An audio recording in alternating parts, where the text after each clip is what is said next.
Tak akan pernah hilang rasanya kekagumanku terhadap keindahan alam Indonesia. Eloknya dan kedamaian yang menyeruak relung lautan Indonesia di foto ini mengingatkanku akan kemegahan lembayung biru lautan Indonesia yang menyelimuti 2/3 negara kepulauan Indonesiaku ini. Terselimuti dengan kesenyapan, namun tak lekang oleh waktu.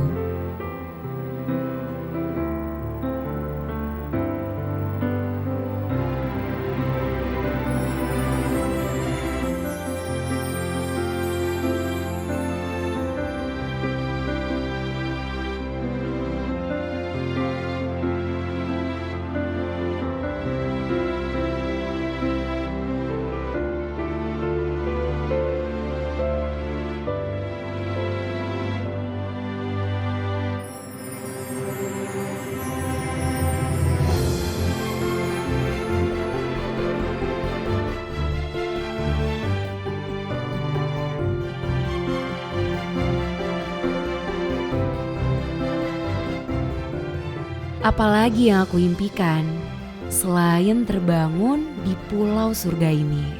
Satu dari berjuta pulau indah di bumi pertiwi Indonesia.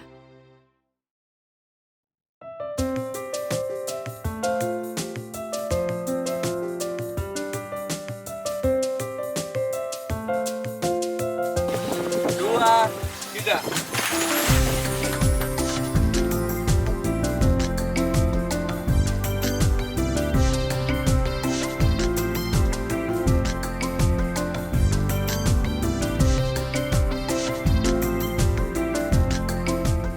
Terberkahilah lautan Indonesiaku ini, dikenal sebagai salah satu pusat keberagaman hayati bawah laut dunia.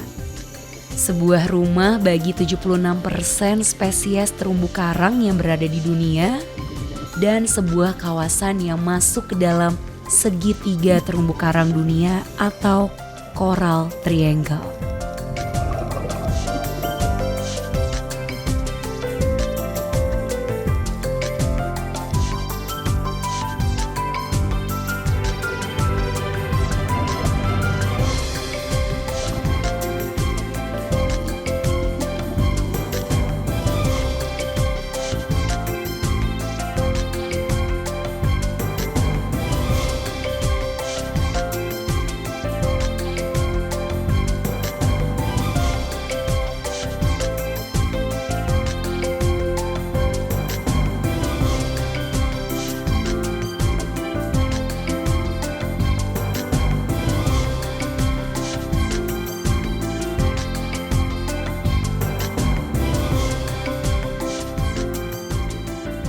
Semoga saja keindahan ini abadi, tak lekang oleh waktu, zaman, serta tangan-tangan manusia yang jahil.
istirahat. Ya, silakan.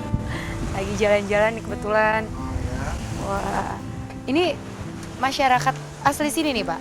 Pada. Ya, kami masyarakat dari asli sini. Oh Wilayah gitu. Sukabumi, ya.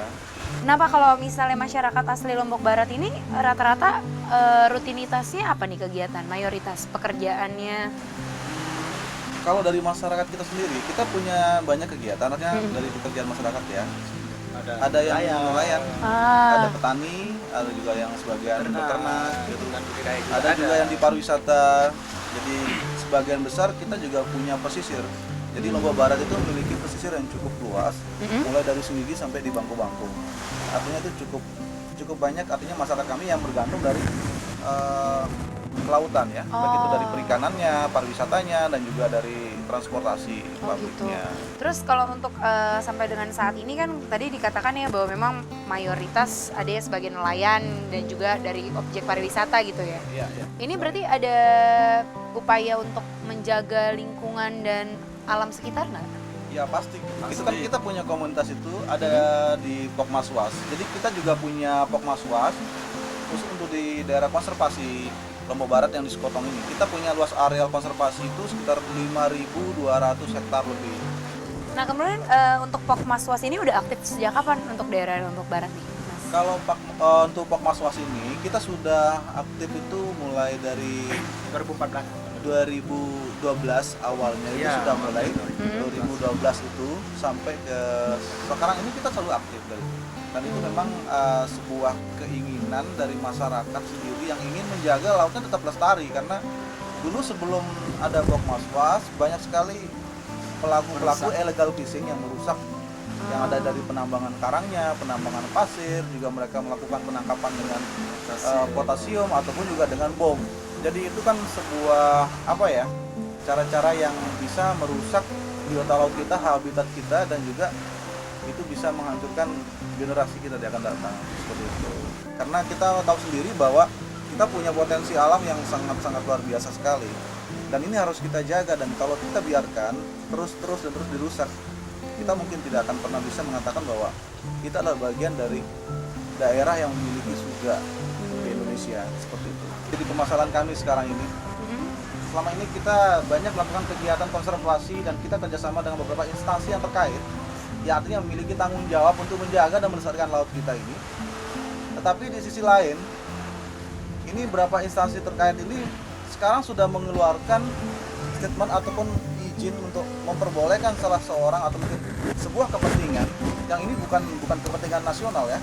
Ini kepentingan seorang pengusaha atau investor untuk melakukan aktivitas pengerukan pasir, di mana pasir ini akan dibawa menuju Teluk Benoa Bali untuk pembuatan pulau reklamasi Teluk Benoa.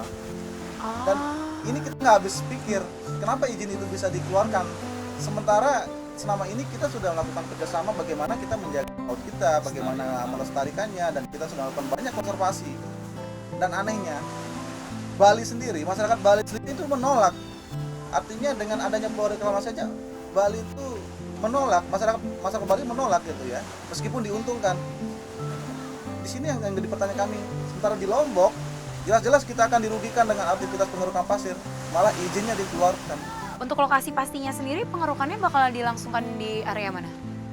Di situ jelas tertera itu di sekitar perairan Sekotong, perairan Sekotong Lombok Barat. Artinya wilayah menjadi daerah konservasi yang ada di wilayah kami ini sendiri. Karena kita memiliki 5.200 lebih daerah konservasi dan 1.000-nya akan dikeruk itu untuk kepentingan Reklamasi. pembuatan reklamasi di Teluk Benoa Bali.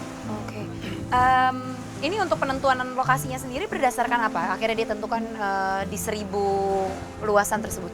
Nah itu yang dipertanyaan, kami sendiri juga tidak tahu karena AMDAL pada saat melakukan analisis dampak lingkungan, kami yang seharusnya sebagai masyarakat di sini tidak dilibatkan. Kami tidak tahu, dan beberapa kepala desa di sini juga tidak dilibatkan hal itu. Memang ada perwakilan, dan perwakilan itu saya rasa semua orang juga bisa membuat.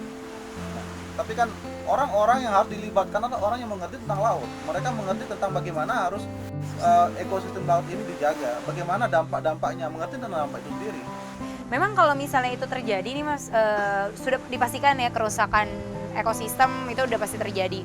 Tapi kerusakan lainnya nih yang ditakutkan oleh kelompok masyarakat di sini apa aja, Mas? Jelas kita tahu akan terjadi abrasi, akan terjadi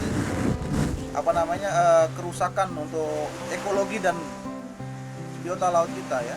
Semua karang-karang kita akan tertutup oleh lumpur. Sementara kita tahu untuk diving saja di Lombok Barat ini, khususnya di Sekotong ini, kita punya 26 website lebih yang menjadi favorit untuk pecinta diving. Itu dari seluruh dunia datang sini untuk mereka menikmati alam bawah laut kita. Dan ini menurut versi Jerman, salah satu majalah di Jerman, bahwa laut kita ini adalah lokasi diving nomor 5 terbaik di dunia. Bagaimana pengalaman kita yang kita lihat sendiri di Kepulauan Riau ya, seperti Bangka Belitung, bagaimana dulu pasirnya dijual ke Singapura untuk keluar ke market. Apa yang terjadi sekarang? Itu sebuah pembelajaran yang harusnya menjadi pembelajaran buat kita bersama. Tetapi kenyataannya di sisi lain sekarang kita akan mencoba untuk mengulang sebuah ancaman itu sendiri. Apapun alasannya, kerusakan lingkungan itu kami akan menolak dengan tegas. Sebagai masyarakat kami yang merasa terancam. Karena ini menyangkut generasi kami, generasi yang cucu kita yang akan datang.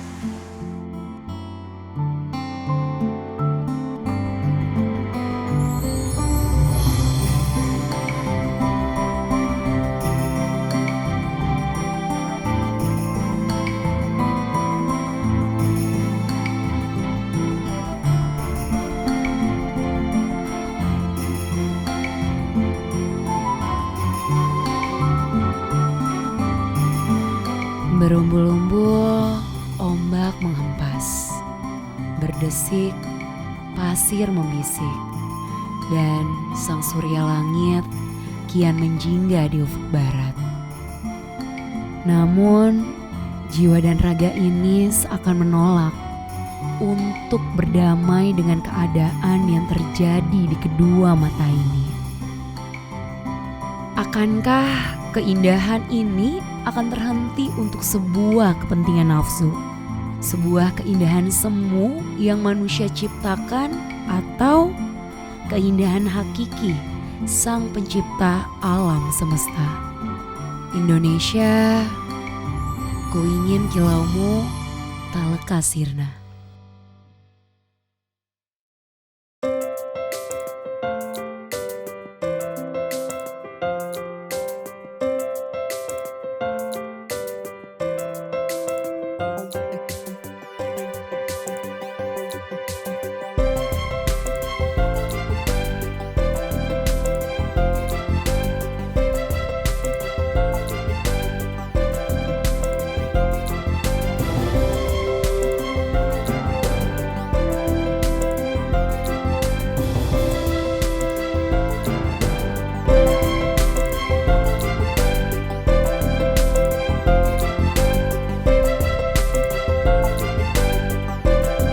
Reklamasi belakangan ini sering kudengar keras dan lantang saat mereka melantunkan nyanyian itu.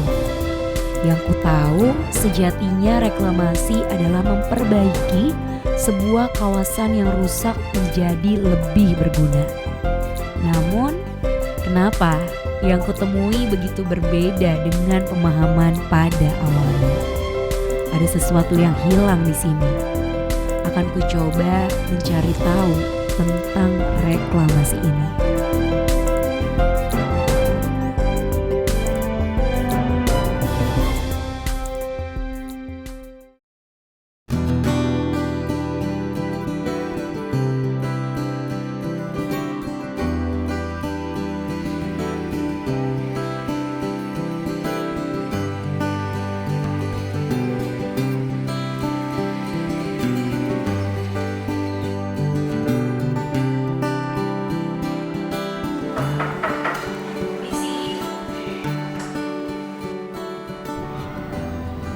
Silahkan Bu. Oh iya, terima kasih.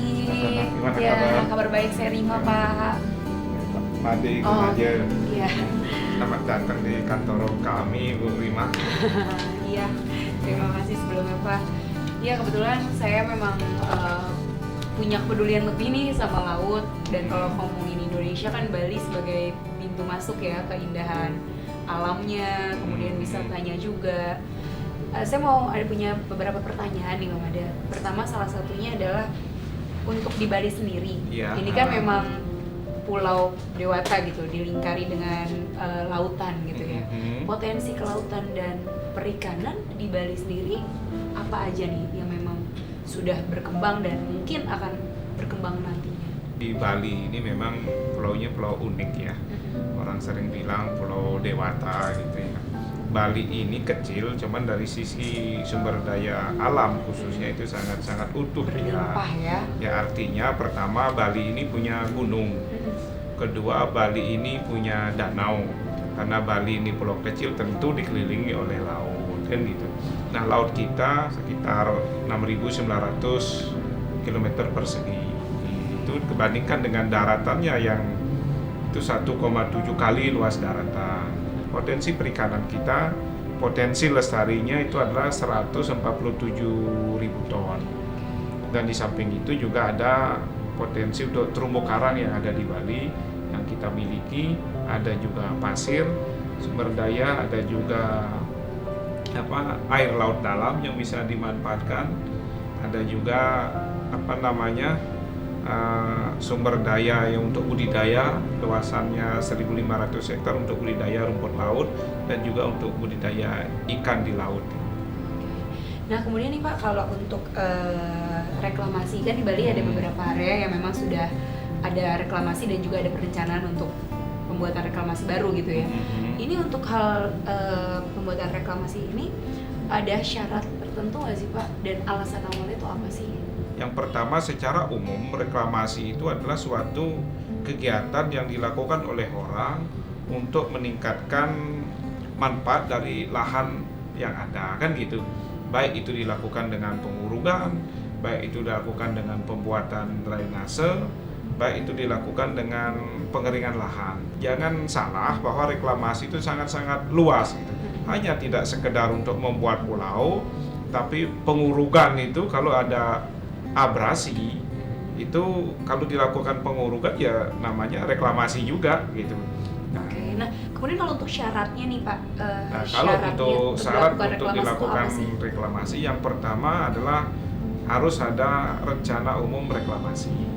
Terus yang kedua harus ada rencana detail reklamasi kalau kita melakukan reklamasi. Terus yang ketiga kita harus melakukan feasibility study, studi kelayakan. Baik itu pertama itu adalah kelayakan finansial, kedua dari sisi ekologi, terus ketiga dari sisi sosial budaya, dan keempat dari sisi teknis. Kalau itu oke dari sisi feasibility study itu oke, ya akan dilakukan gitu loh. Oke Pak. Nah kemudian kalau untuk sebagai Dinas Kelautan dan Perikanan ini kan pasti juga berkaitan dengan peraturan yang ada ya, dan juga regulasi-regulasi yang berlaku. Ini ada nggak sih Pak regulasi yang berkaitan dengan kegiatan reklamasi? Nah, secara umum bahwa memang regulasi yang ada di kita, yang di negara Republik ini, yang pertama itu adalah Undang-Undang Nomor 27 Tahun 2007 yang tentang pengelolaan wilayah pesisir dan pulau-pulau kecil. Itu. Terus kedua tahun 2007 itu disempurnakan dengan Undang-Undang Nomor 1 Tahun 2014. Itu ada beberapa pasal-pasal yang disempurnakan. Terus lanjut dari itu ada juga mengenai Perpres 122 tahun 2012 tentang reklamasi di wilayah pesisir dan pulau-pulau kecil. Nah, petunjuk pelaksanaannya itu dituangkan dalam Permen Keputusan Kementerian Kelautan dan Perikanan nomor 17 tahun 2013 tentang perizinan reklamasi di wilayah pesisir dan pulau-pulau kecil. Itu rujukan dari aturan-aturan yang berkaitan dengan reklamasi gitu. Nah untuk reklamasi ini sendiri kan tadi memang keuntungannya salah satunya adalah menambah ruang dari guna lahan untuk masyarakat gitu ya. Tapi kalau untuk kira-kira hal-hal yang buruknya nih, ada nggak sih Pak dampak buruk dari reklamasi? Begini, kalau itu artinya kalau dinyatakan di dalam analisis AMDAL misalnya, tentu akan ada masukan-masukan untuk kegiatan reklamasi yang berdampak gitu. Contoh misalnya di dalam suatu aktivitas misalnya untuk dilakukan reklamasi, ada di situ misalnya terumbu karang, ada di situ padang lamun. Kalau kegiatan itu ada di situ, bagaimana upaya kita dengan teknologi yang ada itu melakukan rehabilitasi terhadap itu kan, terhadap terumbu karang. Caranya seperti apa, apakah melalui transplantasi, apa melalui pemindahan terumbu karang, dan atau penanaman kembali terumbu karang. Demikian juga terhadap padang lamun. Kalau teknologinya itu ada dan bisa dijamin dampak-dampak itu, kenapa tidak gitu. Pasti setiap pembangunan itu pasti ada dampak positif dan dampak negatif. Betul. Pasti ada. Sekarang bagaimana para ahli melakukan kajian terhadap dampak ini dan bisa dampak itu diminimalisir. Itu yang kita harapkan.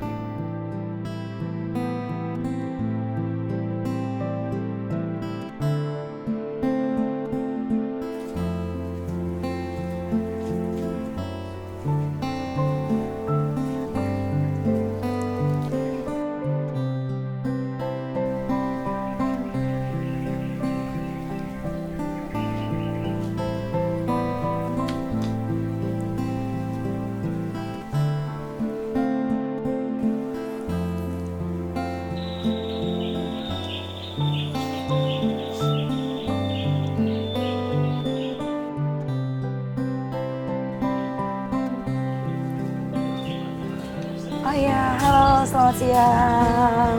Terima Pak. Ya, oke. Apa kabar Pak? Baik-baik. Kabar baik ya. Gimana sekarang keadaan di Pulau Serangan? Nah, untuk sementara saat ini sudah membaik lah. Kondisinya dan kita aman-aman aja. Oke. Nah kalau untuk dulunya nih Pak, Pulau Serangan itu kan termasuk reklamasi ya? Ya, Itu awal mulanya karena apa sih? Pulau Serangan itu kan di tahun 90-an. Itu wilayahnya sangat aman, damai. Muncullah pikiran Kodam di awalnya tahun 90 untuk mengembangkan kawasan Pulau Serangan sebagai kawasan pariwisata. Pada saat tahun 96, Pulau Serangan ini kan masih terpisah dengan daratan Denpasar gitu. Betul, belum. Nah, 96 ada reklamasi. Nah, dibuatlah jalan uruk. Berarti sudah 20 tahun ya? Ya. Sampai saat ini. Nah, dari Denpasar menuju ke Serangan itu jalannya jalan uruk, ditimbun gitu aja untuk memudahkan alat berat masuk. Nah, luas Pulau Serangan sebelum 96 sebelum direklamasi itu 111 hektar. Nah, sekarang direklamasi menjadi 481 hektar. Nah terus semenjak tahun 96 tuh Pak, berarti kan Bapak aktif sekali gitu ya melihat perubahan nyatanya dari Pulau Serangan dari belum reklamasi dibuat sampai dengan reklamasi saat ini di Pulau Serangan. Itu ada dampak nggak sih Pak di ekosistem laut gitu? Kalau soal dampaknya pasti sejak proses perubahan apalagi yang namanya pembangunan karena pasti ada dampak baik penurunan maupun peningkatan terhadap sumber daya alam. Nah, tapi di awal jelas terjadi proses penurunan sumber daya alam. Yang pertama pulaunya ditimbun dari 111 jadi 481 kan kita bisa bayangkan kerusakan ekosistem yang terjadi. Pertama kerusakan ekosistem mangrove-nya, ada padang lamunnya, ada seagrass-nya yang banyak, termasuk kawasan mangrove gitu. Nah kerusakan itu akibat dari dredging, pengerukan. Nah reklamasi dilakukan di sekitar pulaunya ngambil pasir. Nah kalau dulu kering kita bisa jalan kaki kan, sekarang dikeruk, ditimbun pantainya. Berarti itu kan tadi dampak lingkungannya jelas terjadi kerusakan ya, karena kan suatu perubahan yang sangat drastis di Pulau Serangan. Tapi kalau untuk dampak lingkungan ke masyarakat, berarti juga memiliki dampak ya Pak ya? Yang jelas perekonomian. Pasti, ya, ketika dulu masyarakat nelayan kan pantainya luas nih, nah sekarang ditimbun menjadi daratan kering kan. Nah nelayan lahan areal untuk menangkap ikannya menjadi sempit gitu. Dulu alat tradisional yang kedalaman 3 meter, 2 meter masih bisa menangkap, ketika dikeruk menjadi kurang lebih 8 sampai 10 meter gitu kedalamannya, nah, alat tangkap nelayan secara tradisional nggak bisa dipakai gitu. Nah alternatif yang dilakukan adalah untuk bisa bertahan gitu, ada batu-batu besar gitu, batu karang besar itu, nah terpaksa gitu. Karena dipergunakan untuk bahan bangunan tempat suci, bahan bangunan untuk tembok rumah, gitu. Masyarakat menambang batu karang itu ikut gitu. Itu masih berlangsung sampai detik ini Pak, penambangan terumbu karang? Nah, saya secara pribadi dengan beberapa teman gitu, di awal saya rintis sendiri itu di tahun 98, saya mencoba mengkritisi pembangunan ini, Pulau Serangan ini. Kapan sih masyarakat Serangan bisa menikmati kue pembangunan? Nah, di tahun 2000 saya mencoba mengajar anak-anak gitu, memberi les lah, dengan melakukan transplantasi terumbu karang. Tahun 2003 hasil percobaan kita ada dampaknya lah gitu. Kalau untuk ideologinya Bapak pribadi dan juga masyarakat di Pulau Serangan ini apa nih? Kan kayaknya kegiatannya positif dan sangat menjaga dan melindungi alam gitu. Kalau ideologi saya ada 3 ya. Yang namanya kalau bahasa Bali itu istilahnya tuh Trikaya Parisudanya. Pertama, berpikir yang baik. Oke. Berkata yang baik. Positive thinking. Berbuat yang baik. Itu aja kuncinya gitu.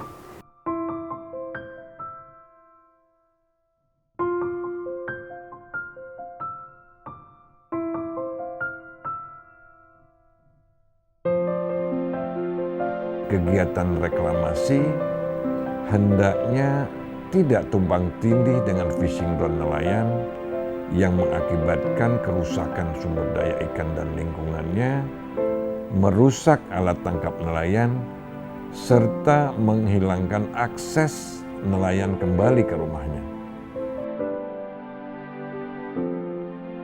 Apa guna menggenggam lautan namun tenggelam dalam riaknya? Apa guna sebuah hak tanpa ada kewajiban? Dan apa guna menunjuk cermin untuk menikam jantung sendiri?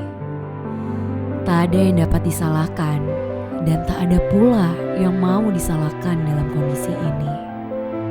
Namun, saat aturan sudah didirikan, saat itu pula hukum harus ditegakkan. Karena bukan hanya tanggung jawab dari satu pihak semata, bukan pula hanya pemerintah, para pengusaha, pelaku pariwisata, ataupun para nelayan sekitar. Kini nyatanya semua sudah harus bermetamorfosa, menjadi kewajiban mutlak bagi semua pihak. Semua yang bertempat di sini yang menikmati keindahan alam ini, serta yang bergantung hidupnya di sini. Semua kewajiban hakiki setiap pihak yang masih menginjak tanah ini dan mengarungi lautan untuk menjaga kelestariannya.